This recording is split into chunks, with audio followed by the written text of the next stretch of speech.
আমাদের এই যারা ড্রাইভার তারা বেপরোয়া, রাস্তা ফাঁকা পেলে এমন টান দেয় যে তাদের কোনো বিঘ্নিতি হয়। এই জন্য অনেক সময় আমি বলি যে জ্যামটা বাংলাদেশের জন্য একটা রহমতের মতন।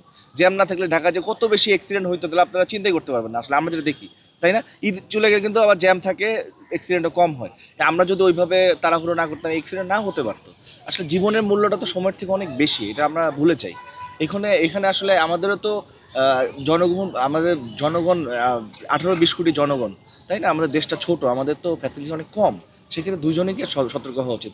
সতর্ক যে দুই দিক দিয়ে হয়, আমার মনে হয় সব দিক দিয়ে সতর্কতা অবলম্বন করলে এটা অনেকাংশে কমে আসবে। একদম না হলেও অনেকাংশে কমে আসবে ইনশাল্লাহ, আমি আশা করি। এই ক্ষেত্রে আসলে বিষয়টা হচ্ছে বিকেন্দ্রীকরণ যদি করা যেত, যেমন এই যে আপনার সমস্ত প্রতিষ্ঠান, স্কুল বা ব্যাংক সব কিছু, মানে শিল্প প্রতিষ্ঠান বলেন, গার্মেন্টস বলেন, সব কিন্তু ঢাকা কেন্দ্রিক। অন্যান্য দেশে যেটা দেখি বিকেন্দ্রীকরণ, বিভাগীয়ভাবে করতে পারতাম। আমরা ঢাকায় করলাম কিছু, খুলনায় করলাম, বরিশাল করলাম, তাহলে কিন্তু মানুষগুলি এক জায়গায় আসতো না। আসলে যারা ঢাকায় থাকে তারা তো আসলে বাধ্য হয়ে থাকে। তারা কি কেউ চায়? থাকতে চায় না তো।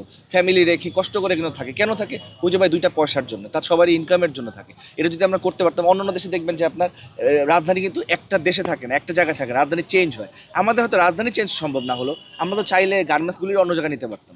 এলাকা ভিত্তিক করতাম, কিছু রংপুরে করতাম, কিছু দিনাজপুর, আপনার বরিশালে করতাম।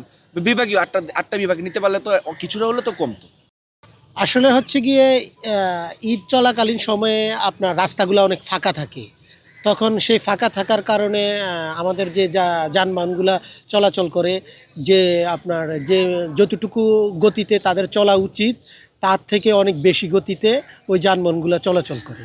এবং যতটুকু রাস্তায় যেই রাস্তায় যতটুকু গতিতে গাড়ি চলা উচিত সেই রাস্তায় যদি তার চেয়ে অধিক গতিতে যদি গাড়ি চলে, সেক্ষেত্রে দুর্ঘটনা হওয়ার সম্ভাবনা অবশ্যই অনেক বেশি থাকে। অবস্থায় যাচ্ছে, এতে কি একটা গাড়ির ক্যাপাসিটি থাকে ন্যূনতম, এই ক্যাপাসিটি ওভার হয়ে গেলে লঞ্চের মধ্যে সেম অবস্থা, যে ওভার ক্যাপাসিটি। তো আমরা আসলে সরকারের কাছে এটা থাকবে যে এগুলা যেন সুষ্ঠুভাবে এই চলাচল, ঈদের যাত্রাটা বিশেষ করে এই সময় মানুষ নারী টানে বাড়িতে যাবে, এটাই স্বাভাবিক।